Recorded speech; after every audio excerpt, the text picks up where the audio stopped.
يا جماعة أنا النهاردة راجع بقوة عشان أصحح معلومة غلط كلنا ماشيين وراها من سنين، وبسببها بننزل برامج كانت بتبطئ من لمعات الموبايل عشان نحمي زراير الموبايل، وكمان كنا بنعمل حركة النقر مرتين عشان تفتح الشاشة، أو برامج بتطلع لك زراير وهمية عشان تغنيك عن زرار الباور وما تخليكش تدوس عليه كل شوي. وعلى فكرة أنا كنت بعمل كده زمان، بس الحقيقة إن كل ده ملهوش أي لازمة تقنيا وعلميا، عشان شركات الموبايلات وهي بتصنع الموبايل اللي في ايدك ده تختبر الزراير بآلات مخصصة بتدوس عليها أكتر من 100,000 مرة. يعني لو دوست على الزراير 100 مرة في اليوم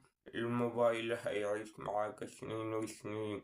وهنا بتكلم على الزرارين اللي بيتحكموا في مستوى الصوت أو زرار الباور، عشان أصلا كل زرار من جوا بتبقى في حدة معدن مليانة جدا تستحمل الضغط عليه بصباعك مهما كانت الضغطات كتيرة. العدو الحقيقي للزراير مش صباعك ولا كتلة تدوس عليه، الحقيقة هي الوقعات الصعبة، أو إن العلق والتراب يدخلوا جوا الفواصل وتعمل عزل للزراير. يعني من النهاردة استعمل موبايلك براحتك ودوس على الزراير زي ما انت عايز، بس يعني ما تدوس عليه وخلاص، دوس عليه بس لما تيجي تحتاج تعلي أو توطي الصوت أو تطفي أو تولع موبايلك، عشان الزراير دي أصلا محطوطة عشان تدوس عليها مش عشان تتفرج عليها. المهم بس إنك تجيب جلاب محترم يحميه